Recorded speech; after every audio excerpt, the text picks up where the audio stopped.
Olá, meu nome é Marcos Carvalho Lopes e este é o podcast Filosofia Pop. Este é o nosso episódio número 217 e recebemos Hugo de Brito Machado II para a conversa sobre epistemologia jurídica. Hugo de Brito Machado II é professor na Universidade Federal do Ceará, coordena o grupo de pesquisa Democracia e Finanças Públicas. Tem diversos livros sobre direito e ciência, fundamentos do direito.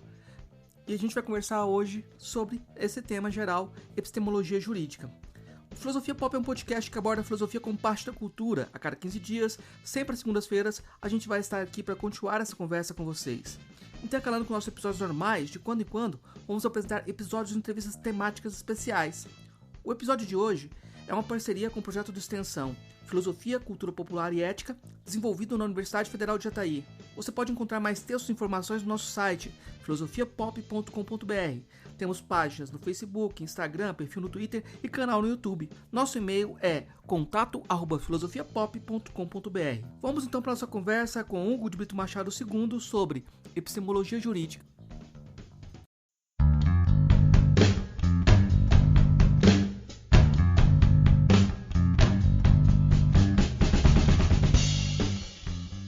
Hoje a gente recebe direto de Fortaleza o professor Hugo de Brito Machado II. O professor Hugo vai conversar com a gente sobre epistemologia jurídica, é o tema geral, né?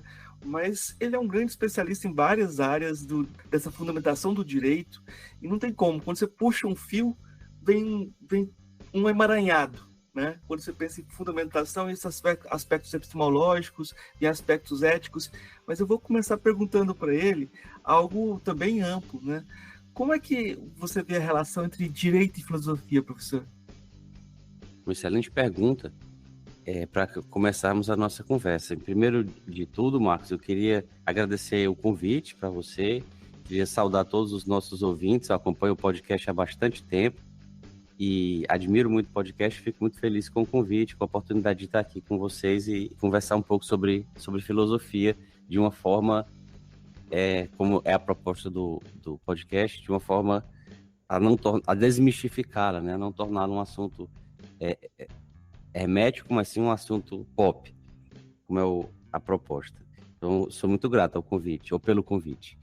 E então, voltando para a sua pergunta, a relação entre direito e filosofia, ou as relações, elas são inúmeras, porque o direito versa, ou ele trata da convivência humana, então a gente precisa pressupor um conceito ou uma ideia de ser humano, a gente precisa pressupor um conceito de liberdade, porque o direito ele é compartição de liberdade, ele serve ou se presta à compartição da liberdade. O direito lida com a moral, o direito lida com sentimentos morais ou com a noção de moral, que então, tem uma relação direta com a filosofia moral, tem uma relação direta com a filosofia política.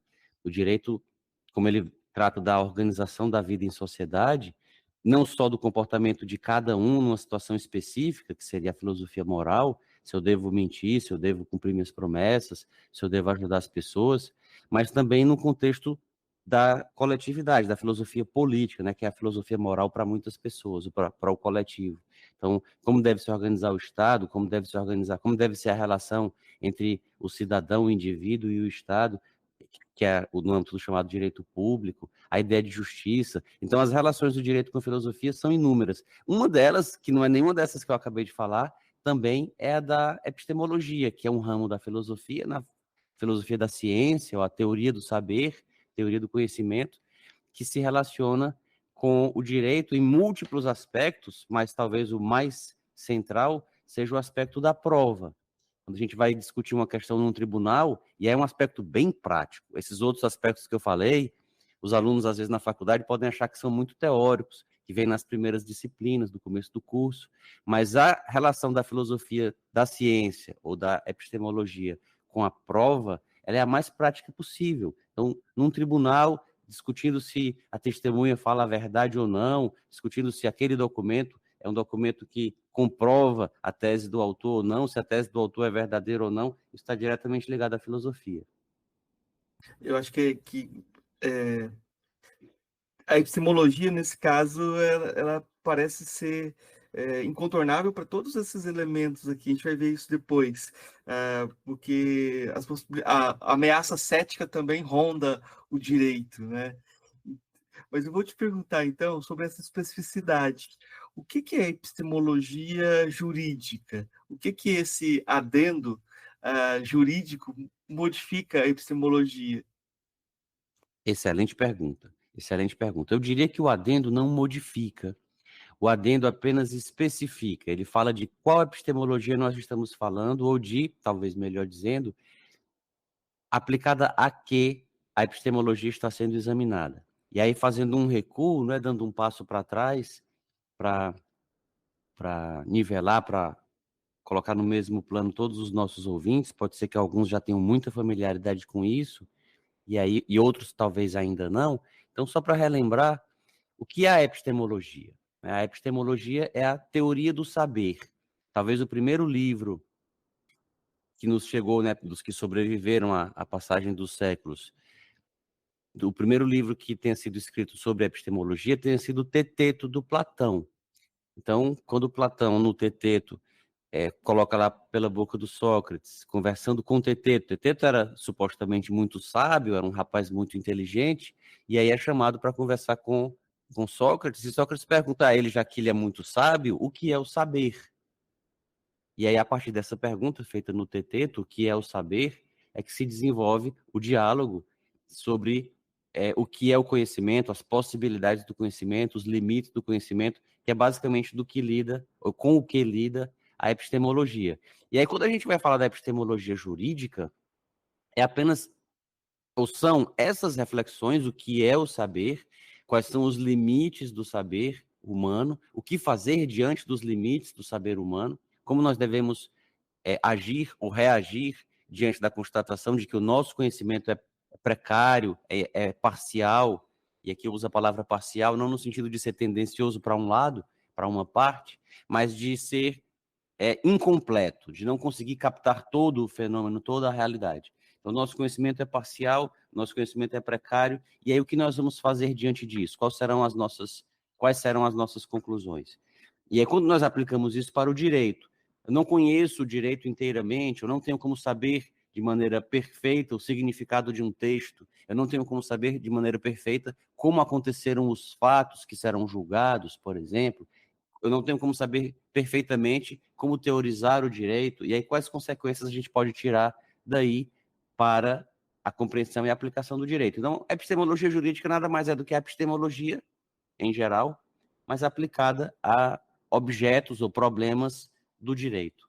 Eu vou falar da minha experiência, né? Eu tenho formação em filosofia, agora estou dando aula no curso de Direito. E às vezes é muito complicado ver as demarcações que acontecem dentro das próprias áreas. Por exemplo, você tem a filosofia do direito, você tem a hermenêutica jurídica, você tem a epistemologia jurídica, e muitas vezes essas áreas não conversam entre si, porque são professores diferentes que têm qualquer manual de filosofia do direito, tem uma filosofia do direito totalmente distinta, né? Como é que você vê essa relação entre as áreas? Porque me parece que quando você fala de epistemologia jurídica, você entra já no jogo de valores daquilo que pode ser conhecido, não teria como separar totalmente da filosofia do direito ou da própria possibilidade de teorização do direito, né? Como é que você vê essas relações entre essas disciplinas? Essa geografia do saber jurídico, né? Excelente ponto, Marcos. Excelente ponto. E muito bom que você está dando aula numa faculdade de Direito. É muito saudável, eu acho, né? Muito saudável quando pessoas que têm backgrounds diferentes, elas dialogam. E para um aluno de uma faculdade de Direito ter aula com um professor de filosofia que tem uma formação em filosofia propriamente dita, ou geral, ou pura, e não é um professor de direito dando aula de filosofia, isso é muito bom. Eu acho que talvez eu possa, a minha especialidade, digamos, principal, a minha formação de base, de graduação e de pós-graduação em sentido estrito, ela é no direito, não é na filosofia, embora o meu doutorado tenha sido mais voltado para a filosofia. Então eu posso estar falando uma coisa equivocada e você me corrige se eu estiver errado, mas eu acho que talvez o último filósofo que tenha escrito sobre filosofia do direito, filósofo mesmo, tenha sido Hegel. Eu diria Kant, mas acho que depois do Kant ainda tivemos Hegel, que escreveu sobre filosofia. Hegel tem escritos de filosofia do direito. Mas depois dele, os livros que são adotados, por exemplo, se você olhar na faculdade, os livros que os alunos vão consultando sobre filosofia do direito, eles vão ler livros do Platão, vão ler livros de Aristóteles, vão ler livros de Santo Tomás de Aquino, sobre temas relacionados ao direito.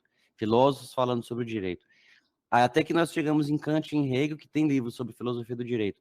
Depois os filósofos, até pode ser que tenha algum filósofo escrevendo sobre o direito ainda, não estou dizendo que não tem, mas os livros que se adotam já passam a ser livros de juristas. Aí são o livro do Del Vecchio, o livro do Kelsen, aí já são autores da área do direito que escrevem sobre livros, escrevem sobre filosofia do direito. Mas esse tema que você perguntou, Marcos, ele está diretamente relacionado à epistemologia, porque está falando do saber. Quando você falou de geografia do saber, nós estamos teorizando o saber, nem que seja para dividi-lo em compartimentos.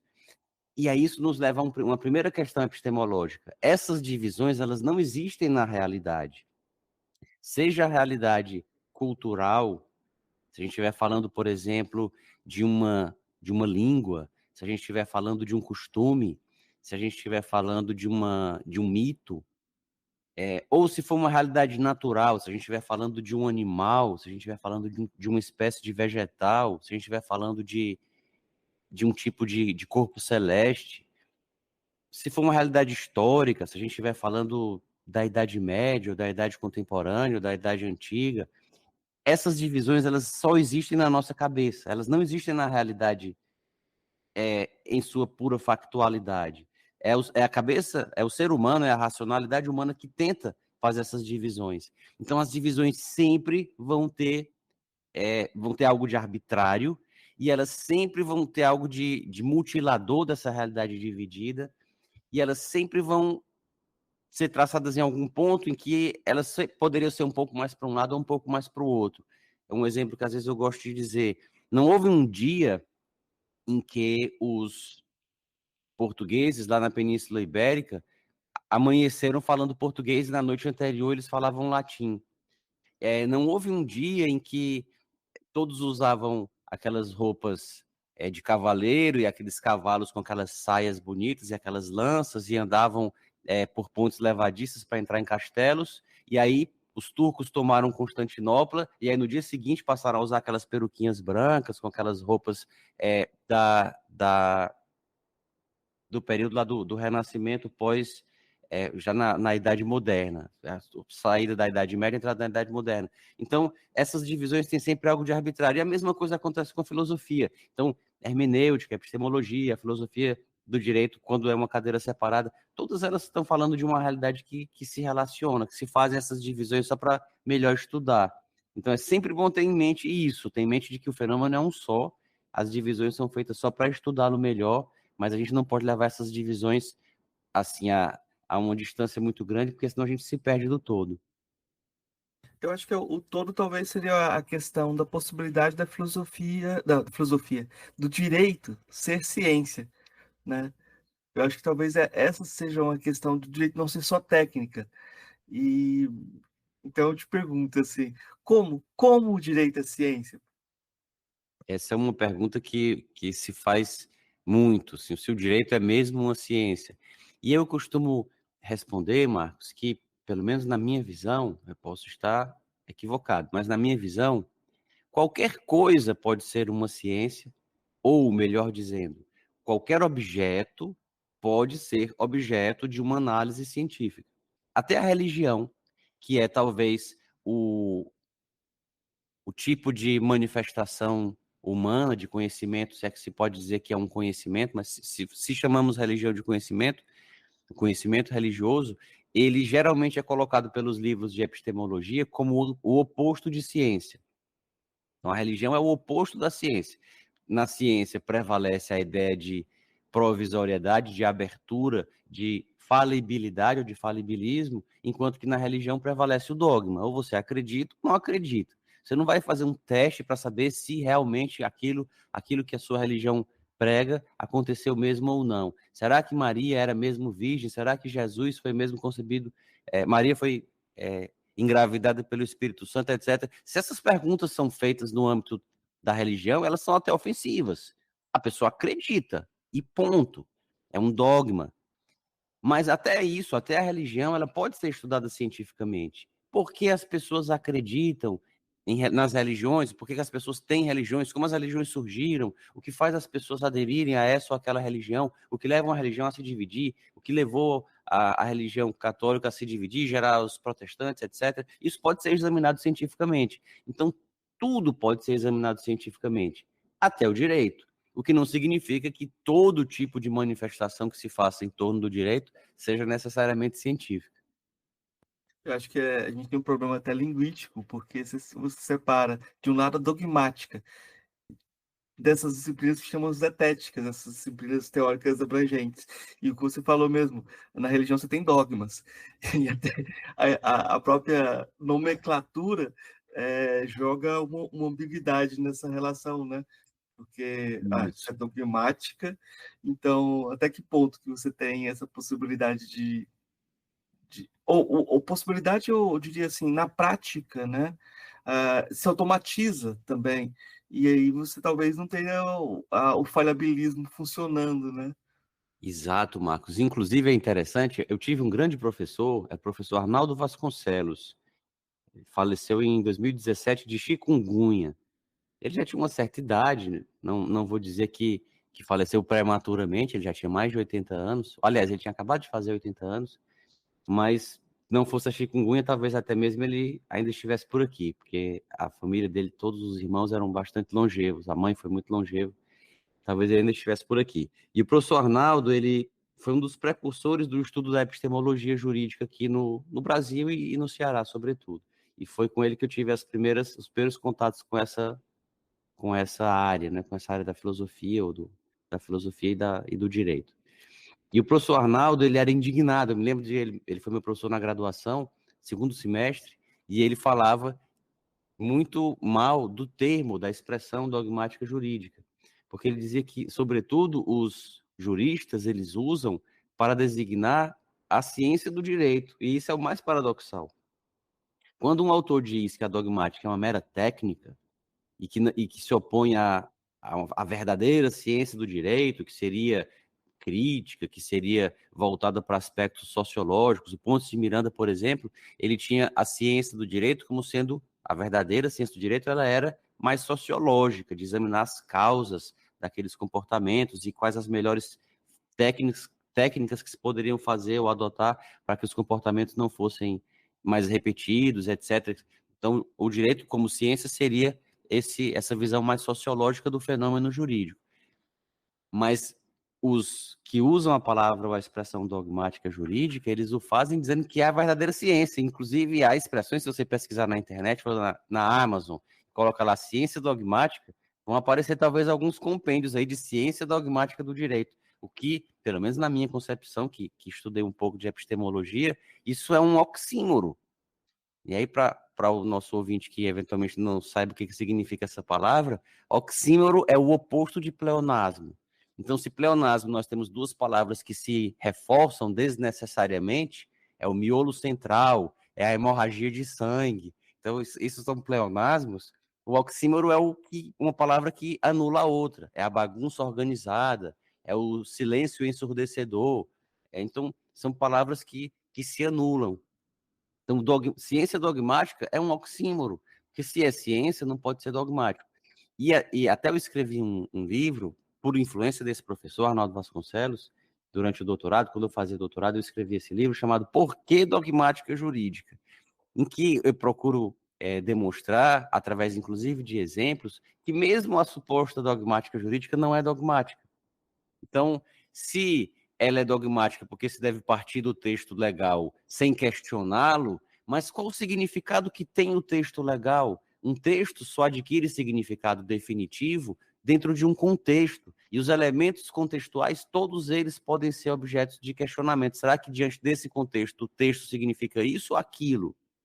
Então, se houvesse realmente essa ideia de partir de um texto de maneira inafastável como sendo um dogma, nós não teríamos as divergências interpretativas, as correntes, uma que diz que o Código Civil, naquele artigo X, significa isso, outro que diz que não, que aquele mesmo artigo do Código Civil significa aquilo. Então isso seria, a meu ver, uma demonstração de que mesmo a dogmática jurídica não é dogmática. Eu tenho uma pergunta agora de uma correspondente. Geralmente não faço pergunta de outras pessoas, mas essa pergunta aqui é muito boa. A Lara mandou a pergunta: como saber qual certo é o certo?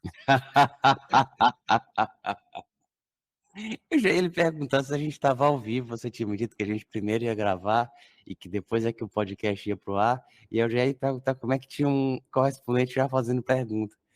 Mas agora que eu entendi. Pois é, essa pergunta, ela tá na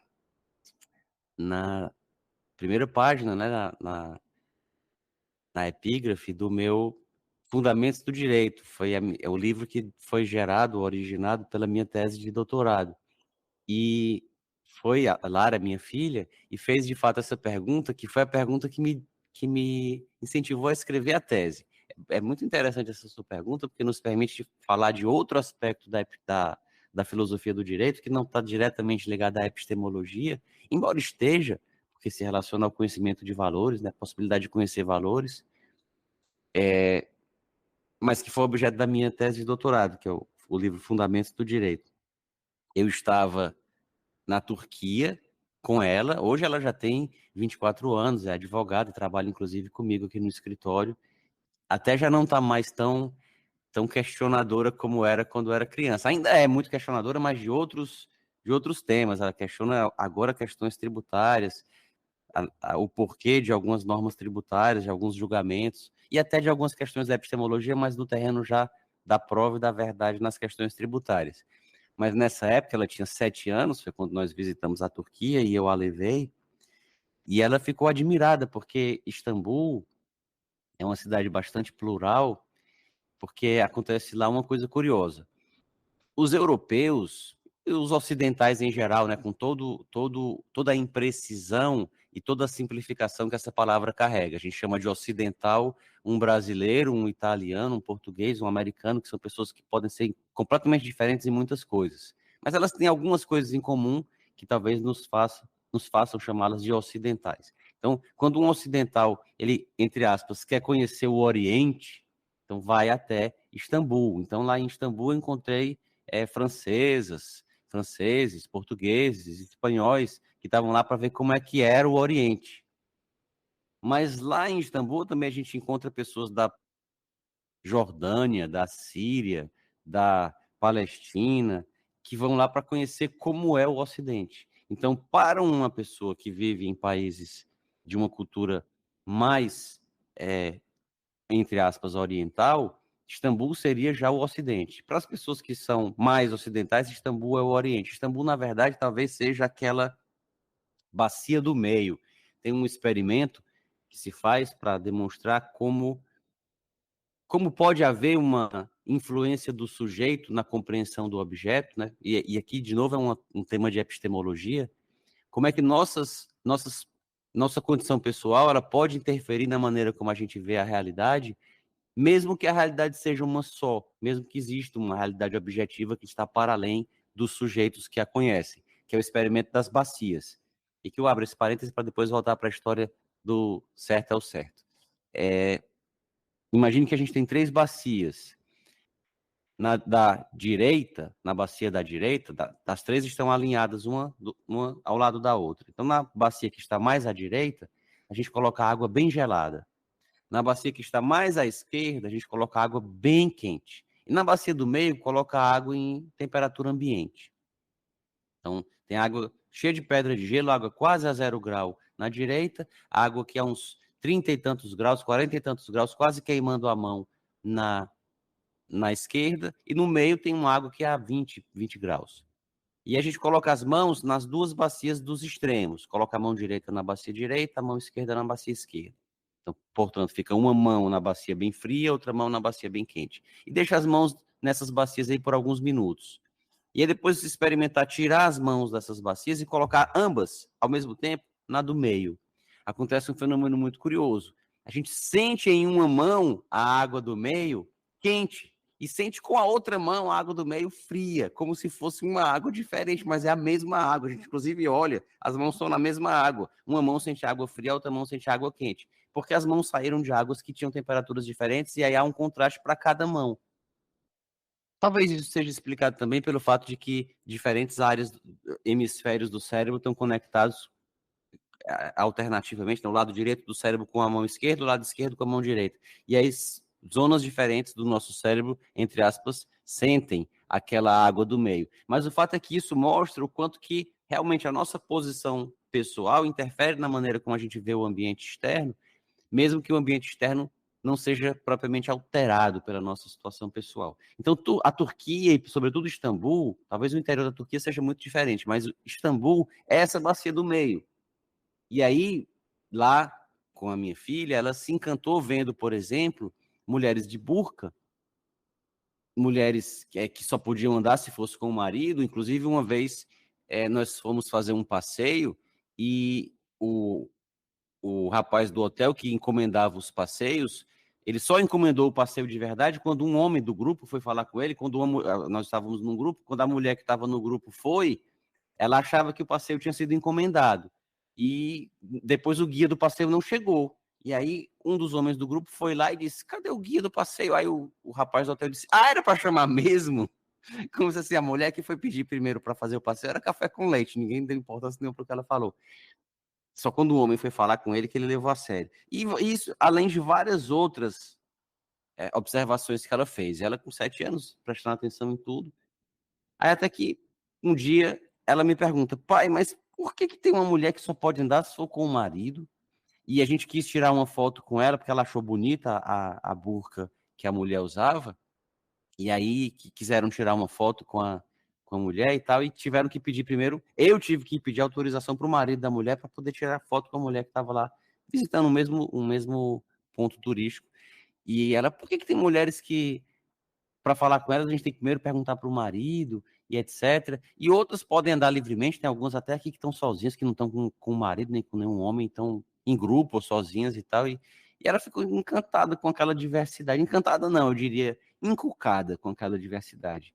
Aí eu dei essa primeira explicação, que na época, Marcos, eu estava fazendo doutorado, e estava muito na moda falar em multiculturalismo, falar que todas as culturas são igualmente nobres e que não se pode julgar uma cultura estando dentro de outra cultura, que nós não podemos falar que uma cultura é melhor do que a outra, etc. Estava muito em moda esse ataque ao eurocentrismo, esse ataque àquela questão bem assim de contra uma epistemologia do norte, a favor de uma epistemologia de vários saberes, etc., de uma ideia de pluralismo, de multiculturalismo, que tem pontos interessantes esse pensamento, mas a gente tem que ter cuidado porque ele flerta com o ceticismo, ele flerta com o relativismo, e o relativismo é um tipo de ceticismo.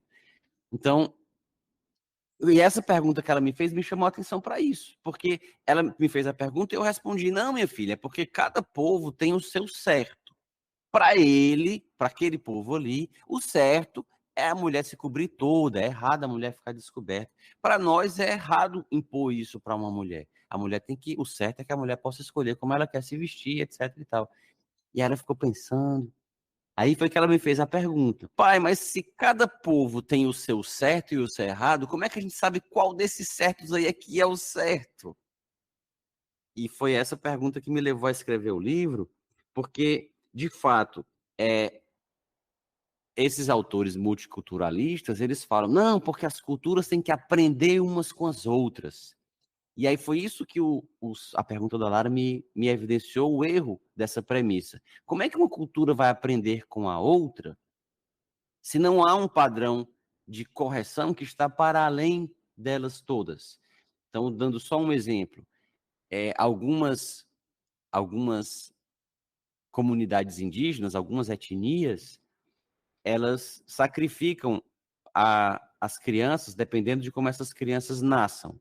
Então, se a criança nasce com uma deficiência, se a criança nasce com um sinal estranho, pode ser um sinal na pele, um sinal que, entre nós, o sinal não teria significado nenhum, poderia ser até charmoso, mas entre algumas etnias indígenas, se a criança nasce com um sinal, ela é morta. Se ela nasce com uma deficiência, ela é morta. Isso para nós é um absurdo. Para eles é normal. Mas para nós é normal, por exemplo, sobrou comida depois do jantar, de uma refeição num restaurante, e o restaurante joga a comida fora. Para o dono do restaurante, isso é completamente normal. Tem uma pessoa passando fome na esquina, dormindo com frio, na outra esquina da cidade. Isso é normal. Para o indígena, isso é um absurdo. É muito mais absurdo do que matar a criança que nasceu lá com deficiência e que talvez na tribo ela não, ou na etnia, lá no meio da selva, ela talvez não conseguisse sobreviver mesmo, porque não tem as condições que nós teríamos aqui numa cidade com hospitais, etc. Então, mas por que a gente aponta logo isso? Por que a gente pode pensar, então nós temos que aprender com eles a ter sociedades mais igualitárias e que pessoas não passem fome enquanto outros jogam comida fora, e eles têm que aprender com a gente a não matar as crianças, a tentar não eliminar aquelas que têm aquelas diferenças, etc. Como é que a gente sabe o que a gente tem que melhorar na nossa e na deles? É porque existe um padrão de correção que está para além delas. Por que eu não vou dizer assim que a gente também tem que sacrificar crianças que nasçam com marcas ou com alguma diferença, e eles vão ter que começar a jogar comida fora enquanto outros passam fome? Por que a gente já sabe logo o que está errado numa e na outra? Então, isso seria uma indicação de que tem um padrão de correção que está para além das culturas todas, e foi a pergunta dela que me chamou a atenção para isso. Eu fiz a pergunta pensando que ela se encaixava justamente na questão dos valores, né? Quando você pensa em epistemologia dos valores, e no seu relato apareceu inclusive a ideia de injustiça epistêmica, do relato feminino, né? Como muitas vezes acontece de um relato de uma mulher ser considerado como menos valoroso num tribunal, inclusive ocidental, do que um relato masculino, né?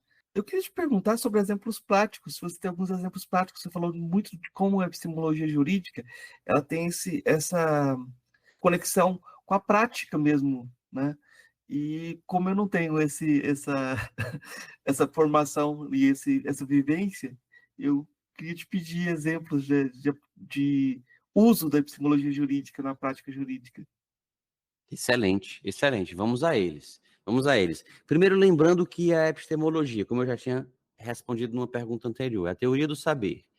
Como nós sabemos e, mais importante, uma vez que nós constatamos que o nosso saber é imperfeito, nós não temos como conhecer a realidade tal como ela é, em sua inteireza, seja porque nós estamos condicionados pela nossa posição no tempo e no espaço, seja porque nós estamos condicionados por sentidos, né, órgãos dos sentidos que são imperfeitos, seja porque muitos fatos chegam ao nosso conhecimento, nós vamos conhecê-los, não diretamente, mas por meio de relatos, de testemunhos, não só de testemunhos num tribunal, mas se a gente vai falando da epistemologia geral, por testemunhos de livros, de outros pesquisadores que presenciaram o fato que nós pretendemos conhecer. Enfim, por inúmeras razões, que não vem ao caso aqui enumerar todas, o nosso conhecimento ele é imperfeito. E sendo imperfeito, ele está sujeito a aprimoramento. Isso significa que o conhecimento que nós temos hoje pode não ser correto e certamente não é o melhor. O que fazer diante disso? Já que o nosso conhecimento é imperfeito e pode estar errado, o que fazer diante disso? Aí nós temos 2 caminhos possíveis, ou até 3, mas vamos começar com 2. O primeiro é o caminho do ceticismo. E aí eu gosto de usar um exemplo, Marcos, que não é ainda no direito, mas para a gente introduzir a questão jurídica. Imagine uma pessoa que descobre que está com uma doença e ela vai buscar um tratamento. Ela pode pensar, os médicos do século XXI são muito mais avançados, os tratamentos, do que os do século XIX, ou XVIII, ou XVII. Então, talvez os médicos do século XXIII, XXIV, eles riam dos tratamentos de hoje, tal como nós rimos das sangrias e dos tratamentos que se faziam lá há alguns séculos. Então, é porque os tratamentos de hoje são todos errados, então eu não vou me tratar. Já que os tratamentos de hoje são falhos, eu não vou me tratar. Ou então a pessoa poderia dizer, não, já que os tratamentos de hoje eu não sei se eles são os melhores, pode ser que melhor tratamento seja qualquer um. Então eu posso, considerando que o melhor tratamento que a ciência me oferece hoje é falho, ou é imperfeito, ou pode não ser o melhor, eu tenho a opção número 1, não tratar de jeito nenhum.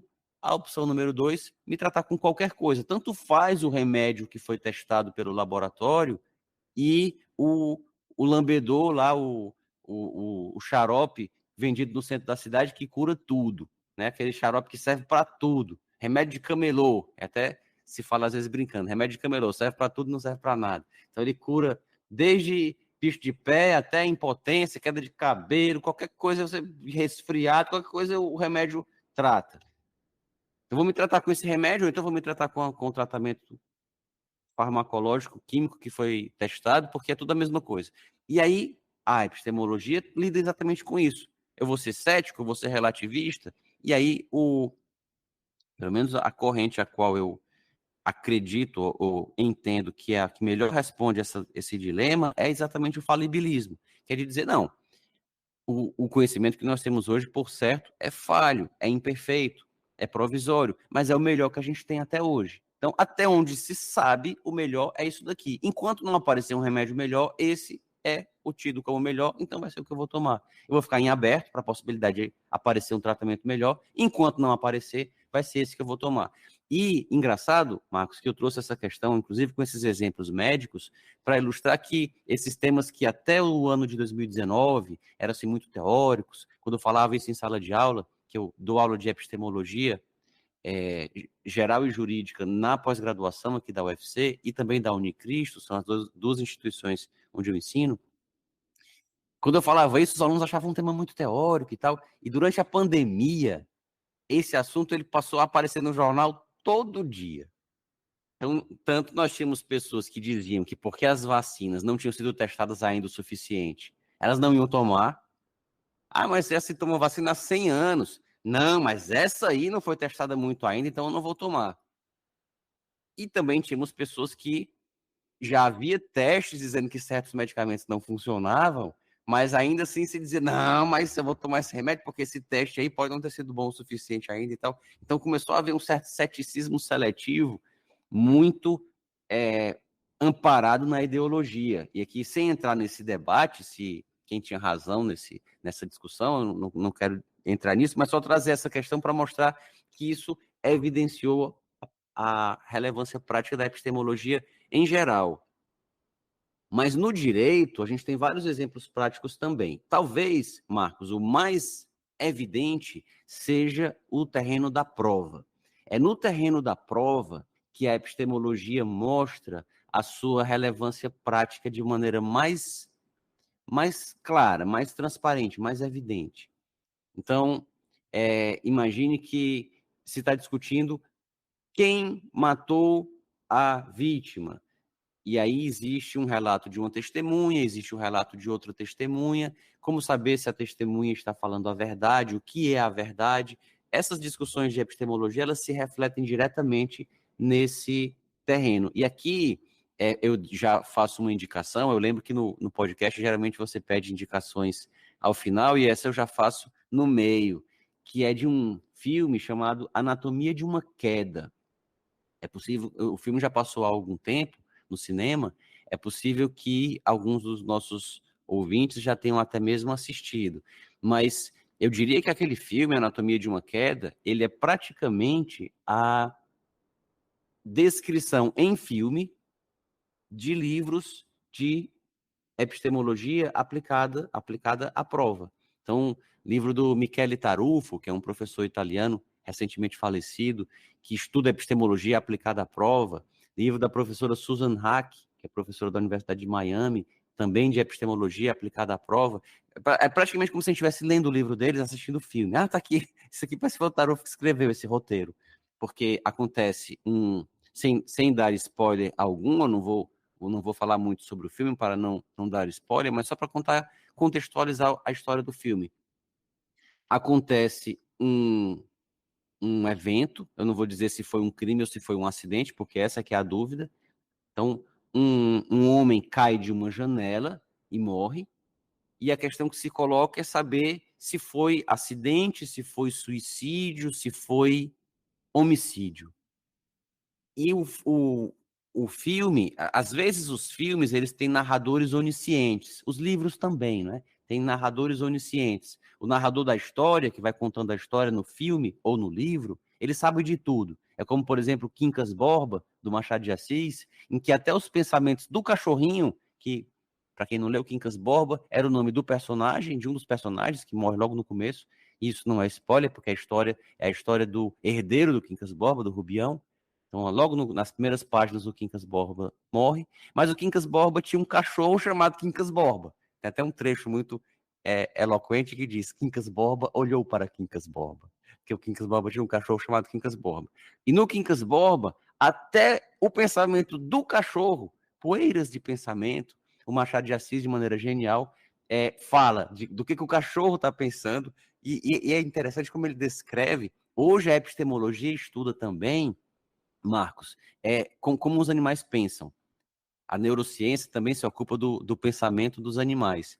E o Machado de Assis, de maneira muito genial, descreve, dentro do que é intuitivo imaginar, como é que o cachorro pensava. E acho que até coincide de alguma maneira com estudos atuais, contemporâneos, sobre o pensamento dos cachorros. Então, no Quincas Borba, até o pensamento do cachorro o narrador conhece. Então, esse tipo de problema não se coloca.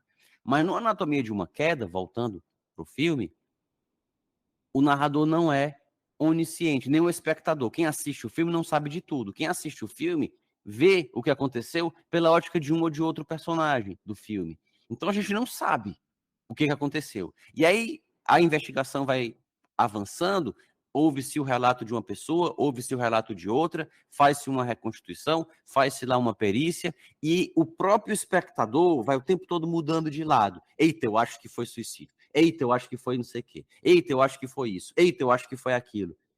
Então, esse é o terreno, talvez, mais prático de aplicação da epistemologia para o direito. Mas tem outros, Marcos. Por exemplo, estudos científicos que podem ser importantes para, por exemplo, tornar obrigatório ou proibido um comportamento. O direito, como diz Miguel Reale, é fato, valor e norma. O que isso significa? Que o direito ele não lida apenas com normas jurídicas, com leis, com decretos, com portarias, com artigos da Constituição. Esses textos, eles veiculam normas. Só que as normas, elas são fatos que foram valorados. Fatos aconteceram ou acontecem, esses fatos são valorados, ou seja, eles são considerados bons ou ruins. E então se fazem normas para proibi-los, se eles forem ruins, para torná-los obrigatórios ou torná-los facultativos, em face dessa valoração. E o direito se ocupa dos três elementos, das três dimensões do fenômeno, dos fatos, dos valores e das normas. E a epistemologia cuida do estudo não só da prova no campo de um processo, saber quem matou, quem roubou, quem bateu em quem, mas também, por exemplo, se nós vamos proibir um comportamento, se nós vamos tornar obrigatório um comportamento, porque aquele comportamento é nocivo, se pode questionar, ele é nocivo mesmo? Para saber se nós devemos proibir o consumo de certas substâncias, elas são mesmo nocivas? Elas viciam mesmo? Se está falando agora, por exemplo, de regularizar apostas, regularizar os jogos, os bets, e aí aparecem especialistas para dizer dos efeitos que isso pode trazer para viciar as pessoas, os efeitos econômicos, destruir as famílias, etc. Aí outras pessoas falam que não, que na verdade vai trazer não sei quantos bilhões de arrecadação e que regulamentando é melhor, porque aí regulamentando nós temos a possibilidade de controlar. Note que o debate, que é um debate que parece que é meramente jurídico, mas na verdade é um debate que está subjacente a ele questões científicas de saúde pública, de sociologia, de psicologia, que vão interferir em como essa lei deve ser feita, se é que ela deve ser feita. Então, nesse ponto também a epistemologia tem muito a contribuir, se nós, dependendo da concepção que nós temos de ciência e de saber, de usarmos essa concepção nesse terreno para, por exemplo, não só porque foi um cientista que disse, então é verdade, mas aí se outro cientista diz o contrário, qual dos relatos nós vamos considerar? Como lidar, por exemplo, em matéria ambiental, com o princípio da precaução diante da incerteza que se tem de efeitos de certas substâncias ou tratamentos na natureza, e assim por diante. Então, as repercussões práticas da epistemologia aparecem em vários cenários. Um outro que você citou, o do ceticismo axiológico, nós podemos falar objetivamente sobre valores ou não? A epistemologia também tem contribuições para dar para isso, mostrando que se nós encontramos razões para dizer que certos valores são superiores a outros, talvez eles não sejam meramente emocionais. E também no campo da biologia se tem hoje estudos que indicam que os valores talvez tenham uma origem biológica, e aí isso coloca de novo a questão de saber se, tendo origem biológica, isso por si só justifica que eles sejam adotados. Então, tem todos esses pontos em que a epistemologia se toca com o direito e pode ter implicações práticas, mas eu diria que a mais evidente é realmente a da prova no processo judicial. Eu queria perguntar sobre como a epistemologia jurídica lida com a inteligência artificial, né? Porque realmente essas questões da inteligência artificial têm povoado toda a nossa vida cotidiana e no campo do direito não é diferente. Já aconteceu, inclusive, de juízes proferirem sentenças e o advogado estranhou e foi olhar e a norma não existia. E ele foi ver, não, o juiz se baseou em inteligência artificial, e aí você também entende que ele primeiro deu a sentença, depois ele normatizou, né? A inteligência criou uma norma, criou um precedente, criou uma jurisprudência para que fosse o julgamento acontecesse. E a gente tem essa questão. Como que você vê, quais os problemas que você vê nessa relação e as questões que você está investigando também, acho que acabam caindo, levando em conta essa questão da inteligência artificial, né? Com certeza, com certeza. É interessantíssimo, foi muito bom esse seu questionamento, essa sua lembrança, Marcos, porque a epistemologia, como eu disse, é muito antiga, talvez seja tão antiga quanto o ser humano, e o primeiro texto remonta lá a Platão, 300 e tantos anos antes de Cristo. Mas a inteligência artificial, eu diria, e tem inclusive um autor de IA, um autor de inteligência artificial, que diz que a inteligência artificial, enquanto ciência, porque também ela sofre da dubiedade ciência-objeto, a expressão inteligência artificial, ela pode designar um objeto, o ChatGPT, por exemplo, um algoritmo que replica, em parte, a inteligência humana, ou qualidades, né, habilidades, aptidões da inteligência humana, mas a expressão inteligência artificial também pode designar um ramo do conhecimento, como a palavra direito designa o estudo e designa o que é estudado, designa o nome da faculdade e o que se estuda dentro daquela faculdade. Medicina, por exemplo, não. A palavra medicina designa o estudo, mas o que é estudado é o corpo humano, a vida humana, etc. No caso do direito, o nome da faculdade é direito e o que se estuda é o direito também. O nome que se dá ao objeto é o nome que se dá ao conhecimento, é o mesmo. No caso de IA, se a gente falar de IA como ciência, existem autores que dizem, é a epistemologia empiricamente considerada. É como se nós tivéssemos um laboratório em que a gente coloca a epistemologia em funcionamento, ou na prática. Até porque, antes de ser artificial, ela primeiro é inteligência. E a epistemologia estuda exatamente o saber, que é o que caracteriza algo inteligente. Uma das definições de inteligência é estar consciente ou agir de modo a que certos objetivos sejam atendidos. E aí a gente pode usar a palavra saber num sentido bem amplo. Então, eu posso falar saber no sentido de consciência, e nesse sentido nós não temos máquinas que sabem, porque não tem máquinas conscientes, ainda pelo menos. Mas saber também pode ser usado num sentido mais amplo, quando a gente fala assim, a raiz da planta, ela vai penetrar no solo e vai bem profundo porque ela sabe que lá embaixo tem água. Ou a planta sabe como procurar a luz. Se você plantar uma árvore num lugar escuro, mas que tiver uma fresta por onde entra a luz, a árvore vai crescer para o lado onde está a luz, porque ela sabe que ali tem a luz. A árvore não sabe no sentido de consciência, mas ela se comporta por um comportamento evolucionariamente selecionado, que, no geral, ela lida com as informações do meio e interage com o meio de modo a que certos objetivos sejam atendidos. As máquinas já fazem isso. Então, portanto, elas sabem. Se a gente vai dirigir um carro autônomo, um carro que, ou semi-autônomo, autônomo já existem alguns, mas semi-autônomos temos muitos.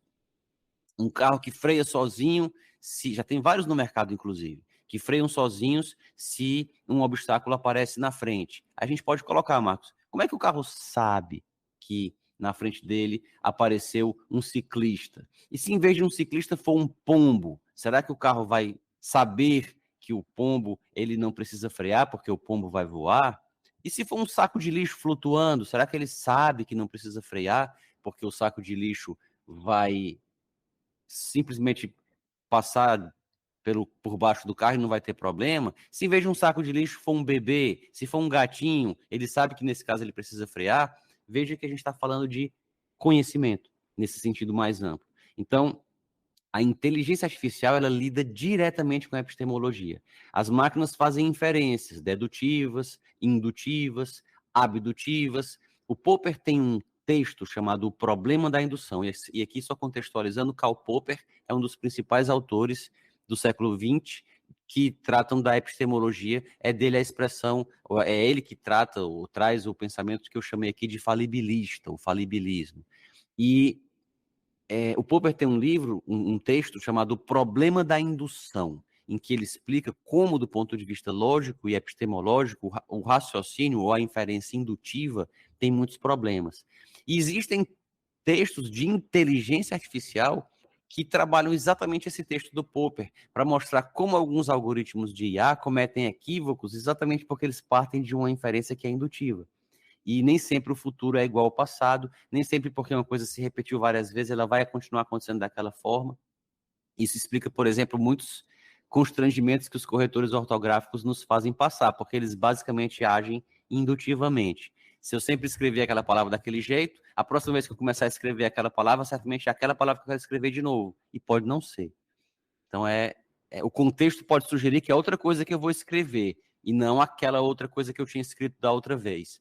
E, portanto, a máquina vai errar porque ela está aplicando a indução. Hoje já se fala de máquinas que ajam abdutivamente, e o raciocínio abdutivo já é... Portanto, a gente nota, Marcos, que os teóricos de IA, eles estão estudando filosofia, epistemologia, ética, para poder conseguir fazer máquinas que imitem a mente humana. Se a filosofia, basicamente, se ocupa de temas como ética, comportamento, ou como nós devemos nos comportar em coletividade e uns com os outros, filosofia moral, filosofia política, hermenêutica, epistemologia, cuidam do funcionamento da mente humana em vários setores e que as máquinas agora estão tentando replicar.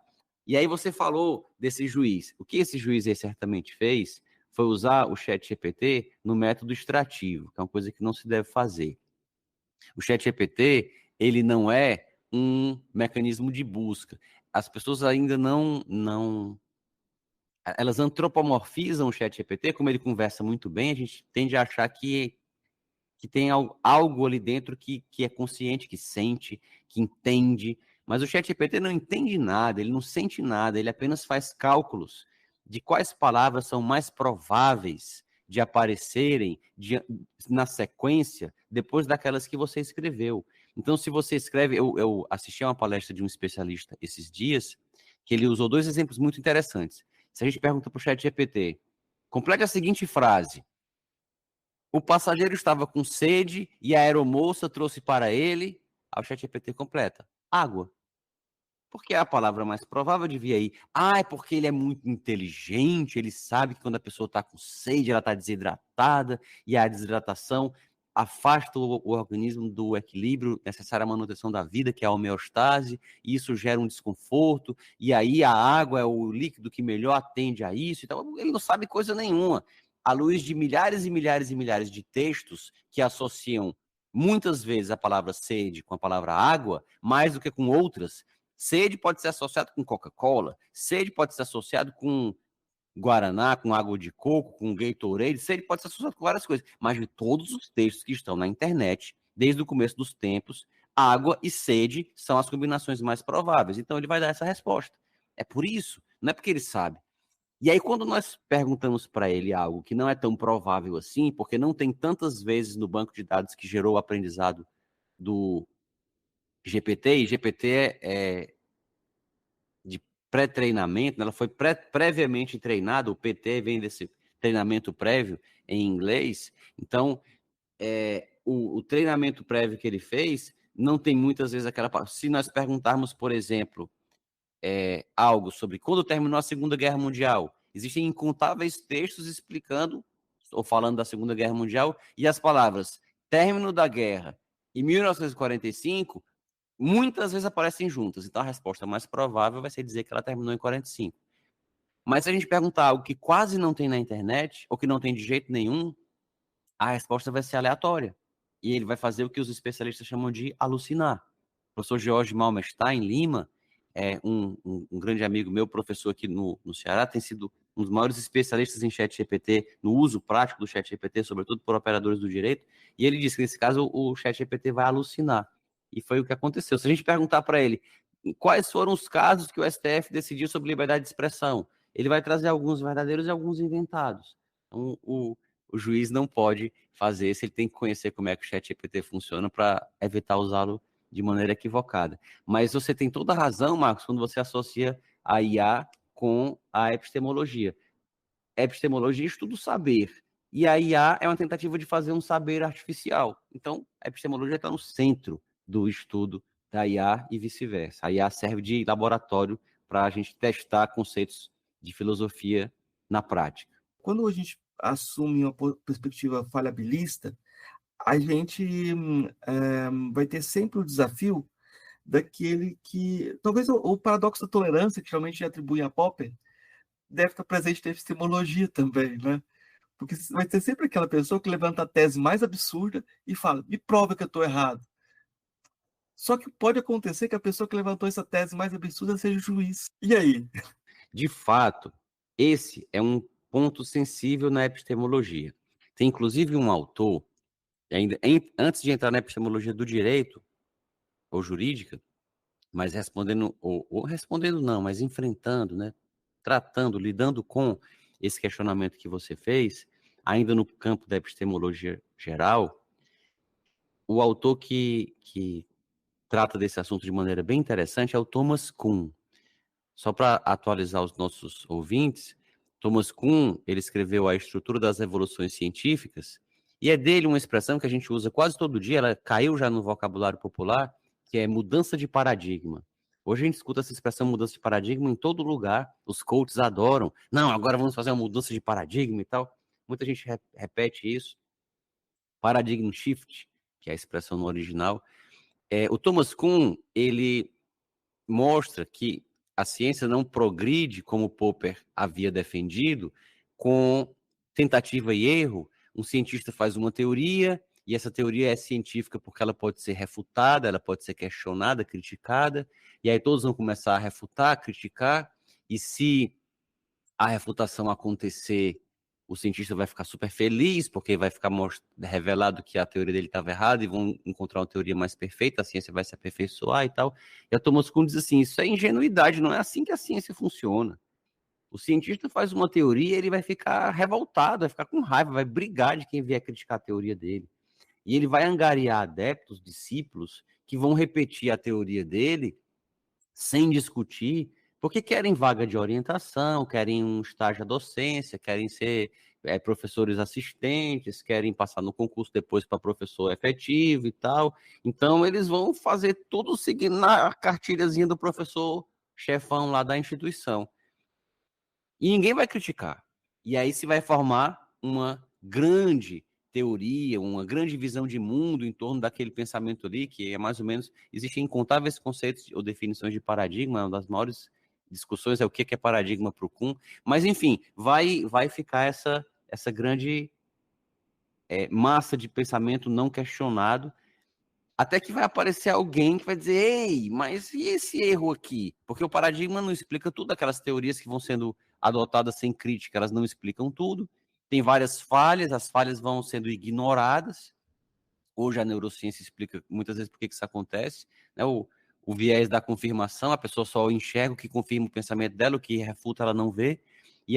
Só que em um certo momento as imperfeições da teoria vão ficando mais visíveis e mais avolumadas, até que aparece alguém e diz, ei, não é assim não.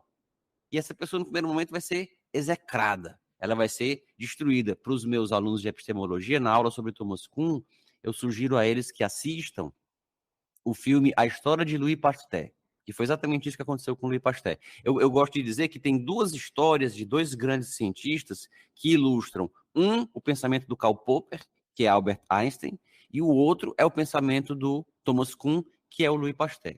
Então, o Louis Pasteur ele foi expulso de Paris quando ele começou a dizer que o que causava as doenças eram os micróbios, e ele foi totalmente taxado de charlatão, de maluco. Aconteceria isso que você acabou de dizer, Marcos. Não, ele é um louco, eu não tenho que provar que ele está errado, não. Negócio de micróbio, um negócio tão pequeno, atingir um animal tão perfeito e grande como um ser humano, é uma loucura achar que é o micróbio que adoece a pessoa e tal. E depois de muito tempo, ele conseguiu, aos poucos, aí o filme mostra como isso acontece, fazer com que a ideia dele prevalecesse. E aí o Thomas Kuhn, voltando para o parêntese que eu abri, o Thomas Kuhn tem um outro livro chamado Atenção Essencial. Não é atenção no sentido de preste atenção, de pay attention, não é artigo feminino, singular definido, espaço. Tensão, no sentido de estar tensionado, essencial. É a tensão entre divergência e convergência. Se em ciência todo mundo convergir, a ciência não evolui. Mas se todo mundo divergir toda hora, o tempo todo, nem se comunicar a gente consegue. Então, tem que ter uma tensão aí, um equilíbrio, né, um trade-off entre convergência e divergência. E aí eu diria que o que se deve fazer para responder o seu questionamento, Marcos, aparece uma pessoa e traz uma teoria nova. A pessoa tem que fundamentar a teoria dela. Por que que é daquele jeito? Então eu digo, olha, é assim por isso. Todo fundamento pode ser desafiado por alguém que pede um novo fundamento, ou o fundamento do fundamento. E a pessoa dá o fundamento para o fundamento. Imagina uma criança na idade dos porquês. Por que é assim? Aí você responde, por isso. Aí ela pergunta, mas por que é isso? Aí você responde, por aquilo. Mas por que é aquilo? Ah, por aquilo outro. E aí você vai responde 1, 2, 3, 4, 5, 10 vezes. Até que chega um ponto em que ou você incorre na circularidade, volta para uma explicação anterior, e aí entra em círculo, ou você recorre ao dogmatismo, é assim porque eu estou dizendo, cala a boca. Ou então ao regresso ao infinito, vai ficar respondendo eternamente. É o chamado trilema de Munchausen. Então, na verdade, o falibilismo ele oferece uma solução para isso, porque ele diz, você pode parar de responder e perguntar por que não. Se você me disser por que não, se você me der razões para não aceitar a minha teoria, aí a gente segue adiante. Então, alguém que traz uma explicação, tem que trazer uma explicação boa o suficiente que possa fazer com que quem não quer aquela explicação tenha o ônus argumentativo de dizer por que não. E é mais ou menos isso, Marcos, que a gente tem hoje no Código de Processo Civil, que só explicitou isso. Isso é uma noção de epistemologia que, na epistemologia, já se fala isso há muitos anos. Mas no CPC está colocado o artigo 489, parágrafo 1º, inciso 4. A sentença não está fundamentada quando ela não responde todos os argumentos colocados no processo que seriam capazes de infirmar a sua conclusão. Então, tem algum argumento que alguém usou no processo que, se for procedente, derruba a tese acolhida pela sentença? Tem. Então, o juiz tem que responder. Se ele responder todos os argumentos, isso vale inclusive para os fatos. O juiz, quando ele vai julgar os fatos, por exemplo, saber se uma pessoa matou ou não matou, se roubou ou não roubou, se bateu ou não bateu, embora o artigo esteja no Código de Processo Civil, ele cuida de uma regra geral de fundamentação. Se aplicaria para o criminal também, embora no júri não haja fundamentação, é uma situação à parte, mas em outros crimes isso seria plenamente aplicável, que é, o juiz não pode dizer assim, digamos que eu tenho 3 testemunhas, 2 falaram uma coisa, outra falou o oposto. O juiz não pode só escolher a testemunha que ele, fazer o cherry picking, né? Escolher a testemunha que converge com o que ele quer julgar e ignorar as outras. Ele tem que explicar por que ele não vai acolher o relato das outras. Então, a sentença ela tem que passar muito mais tempo explicando por que não usa os argumentos, ou não acolhe os argumentos que ela está rejeitando, tanto de fato como de direito, as provas que ela está rejeitando, do que o que ela aceita. É muito mais importante explicar o porquê não do que explicar o porquê sim. Então, isso vale também para o juiz que traz uma sentença maluca. Ele tem que responder os argumentos das partes que refutam ou que divergem ou que não autorizam aquela sentença maluca, senão ela não está fundamentada. O problema é que muitos não fazem isso e acham que não tem obrigação nenhuma de fazer. O artigo veio para responder uma jurisprudência que era completamente equivocada, que dizia que o juiz não era obrigado a responder os argumentos das partes, e apesar do artigo, ainda tem juiz que segue aplicando esse entendimento. É o problema que o Lenin Streck descreve como solipsismo jurídico, que essa questão do livre convencimento, nessa checagem de pontos que são relevantes, também você pode recortar e falar, não, eu vou recortar esses pontos aqui, desconsidero tudo aquilo que eu não acho relevante, mas nesse recorte pode cair arbitrariedade também, né? E aí volta a pergunta da Laura. E volta o debate entre o Kelsen e o Dworkin, né? Se existe uma resposta certa no direito, e se a gente tem necessidade de uma resposta certa no direito. Eu acho que a pergunta epistemológica talvez seja essa, assim. A gente precisa de uma resposta certa? O falabilismo dá conta dessa questão? Excelente, excelente. Eu acho que esse retorno que você fez é excelente, o retorno à pergunta da Lara, porque a questão do falibilismo é a seguinte, e isso vale, paradoxalmente, ou por incrível que pareça, isso vale não só para as questões empíricas, mas vale também para as questões, essa pelo menos é a minha hipótese, para as questões normativas e axiológicas. Porque é o seguinte, o relativismo, dizer, não, cada um tem a sua verdade, cada um tem a sua opinião sobre isso e tal. O relativismo, ele parece tolerante. O relativismo, ele parece democrático. Mas, na verdade, o relativismo talvez seja o contrário disso. E ele não se opõe ao falibilismo. Por quê? Porque, e aí eu coloco um exemplo com uma situação empírica para deixar isso bem evidente. Tem um autor, é o Diego Marconi, que tem um texto, não sei se tem tradução para o português, é um texto sobre a verdade, em italiano, sobre la verità. E o Diego Marconi começa o livro dele falando o seguinte, imaginem que um avião desapareceu. E é até interessante porque terminou, acho que o texto é anterior, mas nós tivemos depois alguns aviões desaparecidos. Teve um da Malaysian Airlines que até hoje não acharam.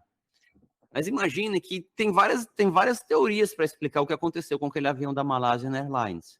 Tem gente que acha que ele pousou em algum aeroporto clandestino do Oriente Médio e está lá escondido. Tem gente que acha que ele caiu no Mar Índico, no Oceano Índico. Tem gente que acha que ele perdeu o controle e foi parar lá no Polo Sul. Eu não posso dizer assim, não. Para mim, ele está no Polo Sul. Aí você, Marcos, não, pois para mim ele está lá no Oriente Médio, pousado no aeroporto clandestino. Aí aparece outra pessoa, não, pois para mim ele caiu lá perto da Papua Nova Guiné. Nós não vamos ter 3 aviões, um no Polo Sul, outro no Oriente Médio, outro na Papua Nova Guiné, porque existem 3 mundos. A gente vive aqui no multiverso parecido lá com tudo ao mesmo tempo agora, e aí tem lá cada um para atender a cada um. Não, só tem um avião da Malaysian Airlines que está em um desses lugares ou em nenhum deles, em um terceiro ou quarto lugar que ninguém sabe qual é. Então, o fato de nós não sabermos se o que nós dizemos é verdade ou não quer dizer que existam várias verdades a depender do gosto de cada um. E por que o relativismo ele não é democrático nem pluralista? Porque ele elimina o debate. Se cada um tem a sua verdade, por que nós vamos debater? E quem mais brilhantemente... O professor Arnaldo dizia, Marcos, esse meu professor que eu disse que faleceu em 2017 de chikungunya, ele dizia que ele era daquela... Você, como filósofo, e não como eu, que sou um advogado metido a ter filosofia como hobby, mas você, como filósofo, pode me responder, pode falar com muito mais propriedade disso que eu vou dizer. Mas parece que na filosofia tem aquelas pessoas que acham que tudo está no Platão, toda a filosofia que tem depois é só nota de rodapé ao Platão, e tem outros que não, Platão disse lá umas coisas e tal, mas está muito superado em muita coisa, etc. O professor Arnaldo é desses que achava que tudo estava no Platão. Ele me deu, inclusive, um livro de obras completas do Platão, enorme, todo comentado, que pronto, isso aqui você não precisa do resto da sua biblioteca, quase nada, isso aqui é o mais importante, essas obras completas do Platão. E no Teteto, que eu citei no começo da nossa conversa, o Platão já tem uma crítica ao relativismo que destrói o relativismo. ele falando lá dos relativistas, que já havia na época, ele diz assim, por que você vai assistir a aula dele? Ele não vai dizer que cada um tem a sua verdade? Você já tem a sua, por que você quer saber qual é a dele? Pronto, destruiu o relativismo. Se cada um tem a sua verdade, então a minha verdade é que não tem relativismo. Então, o relativismo, ele destrói o debate. A gente só debate, eu só tento convencer você, embora eu vou ser humilde, eu vou ser tolerante e aberto, porque pode ser que eu esteja errado. As pessoas hoje têm dificuldade de pensar isso. Quem discorda delas ou é burro ou está de má fé. A gente escuta essa frase toda hora. Não, fulano de tal só pode ser burro ou então está de má fé. Sabe que não existe o risco de ele estar certo e você estar errado. Não, ou ele é burro ou ele está de má fé. Essa frase, ou é burro ou está de má fé, a gente escuta toda hora. As pessoas têm dificuldade. Mas pensemos seriamente. A gente tem que ter a humildade de pensar assim, eu posso estar errado, você pode estar certo.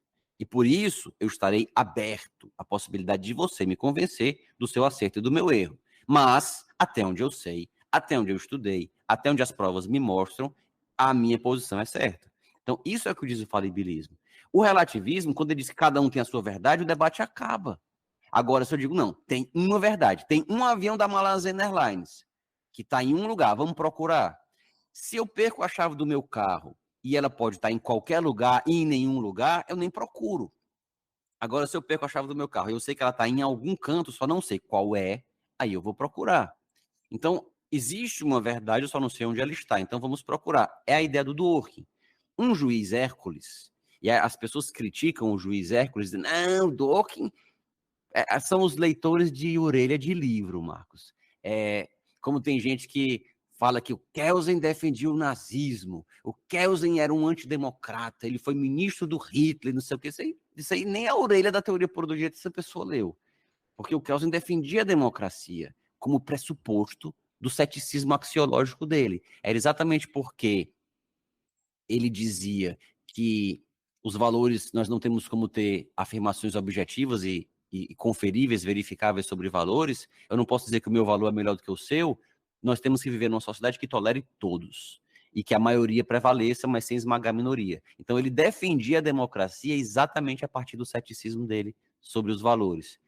O Kelsen nunca defendeu a ditadura. Pelo contrário, ele foi morar na Califórnia para fugir do nazismo porque ele era judeu. Mas o Dworkin, quando ele fala do Hércules, as pessoas dizem, ele está aí puxando o saco dos juízes e não sei o que, nada disso. O Dworkin, ele não está dizendo que os juízes são Hércules. O que ele está dizendo é que se o juiz fosse um Hércules, e eu nem sei por que ele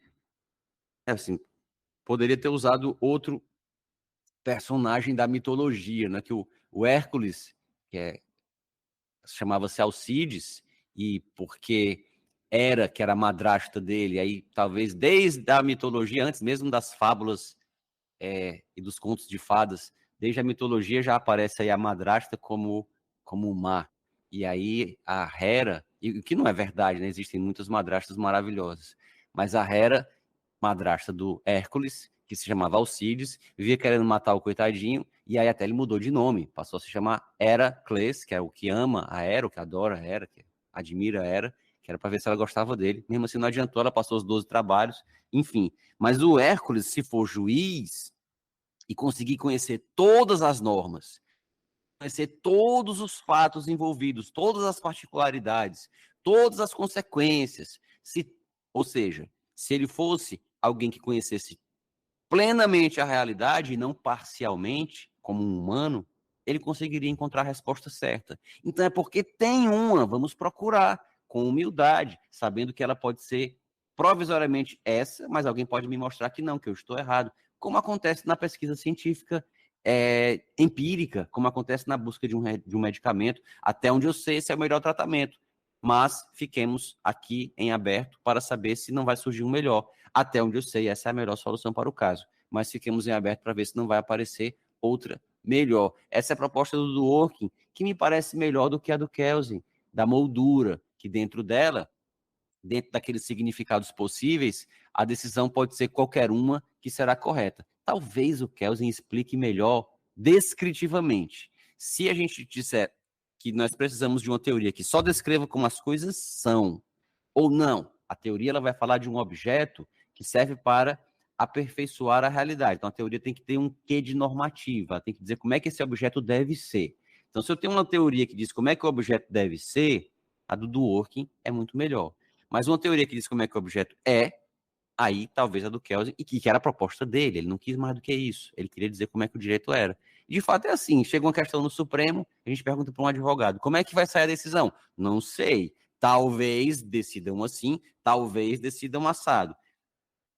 Existem soluções que são claramente absurdas, o Supremo não vai tomar, ele não vai dizer isso ou aquilo, mas dentro dessas 3 ou 4 possibilidades, pode ser qualquer uma delas. E como ele é o Supremo, como ele está no último andar da pirâmide, ele é a última, pelo princípio da competência, é ele que tem competência para dizer o que diz a Constituição, então o que ele disser vai estar dito. Pode ser que gere uma revolta do ponto de vista sociológico, as pessoas não aceitem e tal, mas juridicamente termina ali. Foi a proposta do Kelsen. Se a gente quer só descrever, se a gente quiser só dizer como é que o avião funciona, sem pensar em métodos para que ele funcione melhor, então o pensamento do Kelsen é correto. Se a gente estiver pensando em estudar o avião para melhorar o avião, para que ele voe melhor, para que o piloto conduza de melhor forma, aí o do Dworkin é melhor. Somos pragmatistas, no final das contas. Ô, professor, eu vou partir para as 3 questões que eu faço para os convidados, para todos os convidados. A primeira delas é aquela mais simples. O que é filosofia? Pois é. E eu esqueci de estudar em casa antes. Eu sabia que você faz essas perguntas sempre, esqueci de preparar uma resposta. Eu diria que a filosofia é a reflexão que é inafastável, né? São sempre as mesmas perguntas que nós nos fazemos. Nós estamos nos fazendo essas perguntas desde os pré-socráticos, ou talvez desde antes, porque não havia escrita, e por isso não ficou o registro, mas o ser humano sempre se faz do que é a realidade, do que nós somos, de qual é o nosso papel dentro dessa realidade. E são perguntas que nós estamos sempre respondendo, e nós podemos pensar que se elas nunca são respondidas de forma satisfatória, então é porque essas perguntas não devem mais ser feitas. Mas, no entanto, se nós estamos sempre fazendo, é porque talvez elas sejam inafastáveis, né? Não tenhamos como fugir delas. E é por isso que nós estamos sempre fazendo. E como dizia o Bertrand Russell, em filosofia as perguntas são mais importantes do que as respostas, são as perguntas que vão nos levando adiante. Então, acho que a filosofia é isso, é a nossa tentativa de responder essas questões que nos são fundamentais, porque dizem respeito à nossa própria humanidade. Qual filósofa ou filósofo que mais impressionou daqueles que você conheceu pessoalmente? Eu não sei se talvez o professor Arnaldo Vasconcelos eu possa considerar um filósofo e me impressionou, e o professor Manfredo, que é professor aqui no Ceará, professor de filosofia. Acho que o professor Manfredo Oliveira e o professor Arnaldo Vasconcelos. Há muitos filósofos que eu tenho uma admiração, mas que eu conheço pessoalmente, acredito que esses 2. Qual a sua filósofa ou filósofo favorito? Meu filósofo favorito, eu tenho mais de um. Se eu tiver que escolher um, eu diria que o Karl Popper. Esse foi um conselho que o professor Marco Aurélio Greco, que é um professor de direito tributário, há muitos anos, eu estava na graduação ainda, eu perguntei para ele o que ler. Professor, eu quero estudar, o que o senhor me recomenda que eu leia? Ele veio para um congresso aqui em Fortaleza, eu fui ciceroneá-lo, né, pegá-lo no aeroporto, levá-lo para o evento, etc. E numa dessas viagens eu fiz essa pergunta para ele. E ele disse para mim, qualquer coisa do Popper. O que você encontrar desse autor, Karl Popper, compre e lê que você vai gostar. Então eu segui o conselho e embora haja muitos outros filósofos que eu admiro e gosto, talvez ele seja o meu favorito. Eu acho que o Popper tem sido pouco estudado, assim como todos os utilitaristas, assim, de forma geral, o pessoal já pressupõe uma perspectiva kantiana e faz uma caricatura desses autores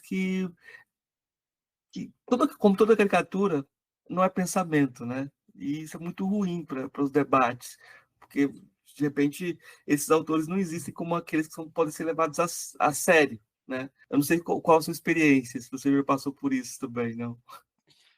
Sim, sim. E o Popper, inclusive,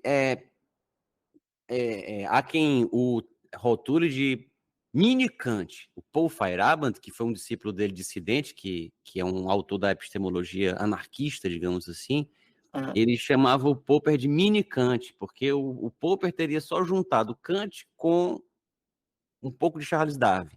Então, em matéria de epistemologia, mistura Kant com Charles Darwin e vira o Popper. Não teria muito mais do que isso. Talvez até seja verdade, mas às vezes essa simples mistura já dá um grande mérito para ele. Eu terminei não contando a história de Sobral. Eu não sei se dá tempo de contar ou não, que está relacionada à vida do Einstein. Pode, vamos lá. Depois você edita e tira, se for o caso, se não quiser colocar. Mas eu disse, quando eu falei do Thomas Kuhn, que o livro dele, o pensamento dele, é melhor ilustrado num filme, que é o filme A História de Louis Pasteur. É um filme muito antigo, dos anos 30, ganhou até o Oscar na época. A gente encontra no YouTube. Mas a vida do Popper não, desculpa, o pensamento do Popper em matéria de epistemologia, já que você me perguntou o autor preferido, por isso que eu me lembrei disso, a vida do Popper, o pensamento dele é ilustrado pela vida do Einstein. Porque o que o Popper diz? O cientista não faz várias experiências desinteressadas primeiro para depois construir uma teoria. Ele altera a ordem das coisas, o Popper. O Popper fala assim, não, primeiro o cientista formula uma hipótese. Depois ele testa, depois ele faz as experiências para testar a hipótese. Quando você vai fazer uma experiência, você não vai fazer experiência na doida, sair misturando coisas, sair batendo coisa com coisa, não. A pessoa primeiro formula uma hipótese. Será que, se eu fizer isso, acontece isso? Aí ela faz a experiência para testar a hipótese que ela fez antes. Então a pessoa primeiro formula a teoria, depois ela faz as experiências que vão confirmar ou refutar a teoria, e aí a teoria se vai aperfeiçoando a partir dali. Então, foi isso que disse o Popper. Assim, resumindo de forma muito grosseira o pensamento dele nesse ponto. E o que isso tem a ver com Einstein?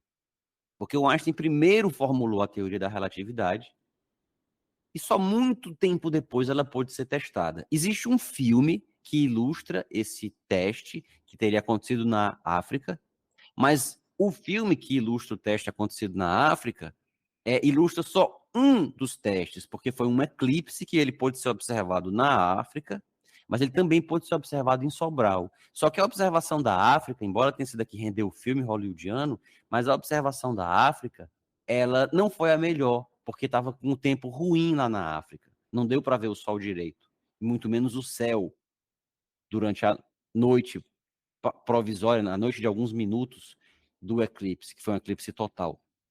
Mas em Sobral, no interior do Ceará, foi possível observar o céu escuro, completamente escuro, durante o dia, porque também lá o eclipse pôde ser observado. E havia uma equipe de cientistas na África e havia uma equipe de... Eu não lembro em qual lugar da África, eu acho que era em São Tomé e Príncipe, a ilha africana, onde se observou o eclipse. O filme ilustra isso, mas aqui no Brasil o lugar foi em Sobral. Veio uma equipe para Sobral.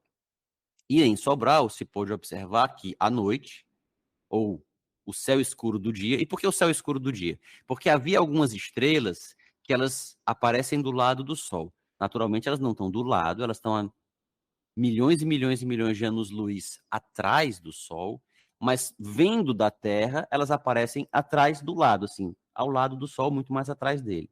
E se a teoria da relatividade estivesse correta, ou se ela não fosse falsa, se ela fosse falsa, isso seria possível demonstrar a falsidade. Seria uma das formas possíveis de demonstrar a falsidade da teoria da relatividade. Seria dessa maneira. Por quê? Porque a teoria da relatividade basicamente trabalha a gravidade. A gravidade, ela é uma distorção no espaço-tempo. A massa dos corpos, os corpos que têm muita massa, ou para usar uma expressão que fisicamente é errada, mas só para leigamente a gente entender. Os corpos que seriam, entre aspas, muito pesados, tem muita massa, eles distorcem o espaço-tempo ao redor deles. É como se fosse como acontece quando a gente coloca uma lente muito de vidro muito densa, assim, que distorce o que a gente vê do outro lado da lente. Então, um corpo muito pesado, ele distorce o espaço que tem do lado dele. E aí, quando passa um raio de luz, o raio de luz sofre um desvio por conta dessa distorção. E o Sol é um corpo muito denso, portanto, o Sol desvia um pouco a luz do que passa, os raios de luz que passam do lado dele. Só que não dá para ver de dia, quando o Sol está aparecendo, porque o céu fica muito claro e ofusca as estrelas.